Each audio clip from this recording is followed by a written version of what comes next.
और इस बीच बात अगर बीजेपी के दूसरी लिस्ट की करें तो सोमवार को बीजेपी ने अपने 39 उम्मीदवारों की दूसरी सूची जारी कर दी। इसमें केंद्रीय मंत्री नरेंद्र सिंह तोमर को भी विधानसभा चुनाव का टिकट दिया गया है। दिमनी सीट से चुनाव लड़ने के लिए उन्हें मैदान में उतारा गया है।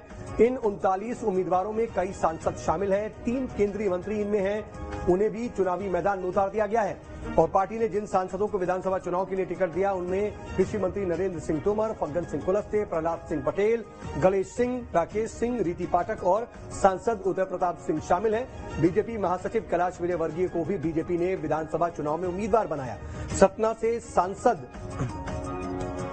गणेश सिंह सतना सीट से ही चुनाव लड़ेंगे। सीधी से सांसद रीति पाठक सीधी विधानसभा सीट से चुनाव लड़ेंगी। केंद्रीय मंत्री फग्गन सिंह कुलस्ते को निवास विधानसभा सीट से टिकट दिया गया। केंद्रीय मंत्री प्रहलाद सिंह पटेल को भी चुनावी मैदान में उतारा गया, उन्हें नरसिंहपुर से टिकट दिया गया है।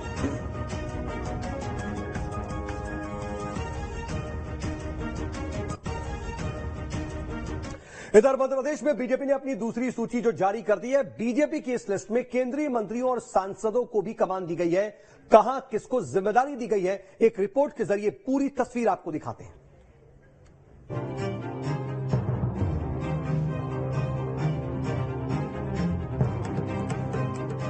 एमपी में बीजेपी ने अपनी दूसरी लिस्ट जारी कर सबको चौंका दिया है। 39 उम्मीदवारों की इस दूसरी लिस्ट में चुनाव प्रबंधन की कमान संभाल रहे नरेंद्र सिंह तोमर का भी नाम है, कैलाश विजयवर्गीय का भी नाम है। दरअसल बीजेपी की दूसरी लिस्ट में 3 केंद्रीय मंत्री समेत 7 सांसदों को मैदान में उतारा गया है। इनमें नरेंद्र सिंह तोमर को दिमनी से उम्मीदवार बनाया गया है, प्रहलाद सिंह पटेल को नरसिंहपुर, फग्गन सिंह कुलस्ते को निवास से टिकट दिया गया है। तो वहीं 4 वर्तमान सांसदों पर भी दांव लगाया गया है। गणेश सिंह को सतना से उम्मीदवार बनाया गया है, रीति पाठक को सीधी से मैदान में उतारा गया है, राकेश सिंह को जबलपुर पश्चिम से, उदय प्रताप सिंह को गांडरवाड़ा से। इसके साथ दूसरी लिस्ट में सिंधिया समर्थकों को भी जगह दी गई है। इमरती देवी को डबरा से, मोहन सिंह राठौर को भीतरवार से, श्रीकांत चतुर्वेदी को मैहर से, रघुराज कंसाना को मुरैना से, हिरेन सिंह बंटी को राघवगढ़ से।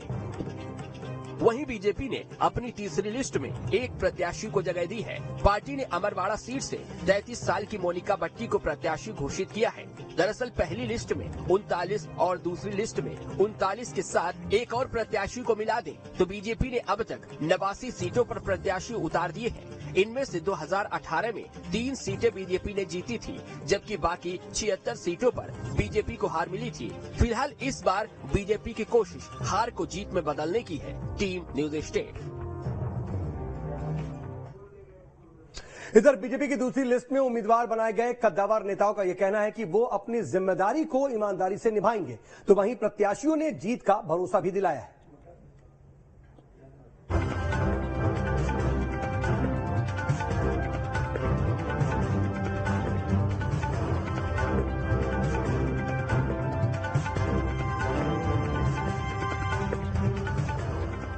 बीजेपी की दूसरी लिस्ट में कई कद्दावर नेताओं को जिम्मेदारी दी गई है। चुनाव प्रबंधन की कमान देख रहे नरेंद्र तोमर को मैदान में उतार दिया गया है, तो इंदौर से कैलाश विजयवर्गीय पर भरोसा जताया गया है। टिकट मिलने पर नरेंद्र सिंह तोमर का कहना है कि पार्टी ने जो जिम्मेदारी दी है ईमानदारी से निभाएंगे।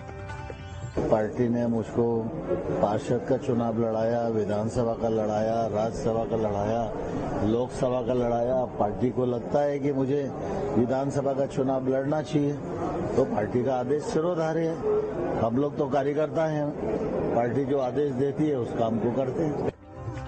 वहीं कैलाश विजयवर्गीय को इंदौर 1 से टिकट मिलने पर उन्होंने कहा है कि बीजेपी 2/3 बहुमत से जीतेगी। कोई सा भी चुनाव हो बहुत गंभीरता से होता है। कांग्रेस ने एक नैरेटिव बनाया था कि हम जीत रहे हैं। आज से वो नैरेटिव टूट गया और आप देखेंगे आज से ये चर्चा चालू होगी कि भारतीय जनता पार्टी 2/3 बहुमत से भी ज्यादा 3/4 बहुमत से जीत सकती है। उधर इंदौर पहुंचे केंद्रीय मंत्री ज्योतिराज सिंधिया ने भी जीत का दावा कर दिया है, तो टिकट को लेकर कहा है कि जो भी पार्टी ने जवाबदारी तय की है उस जिम्मेदारी का निर्वहन करना हमारी जिम्मेदारी और दायित्व नहीं बल्कि हमारा धर्म है।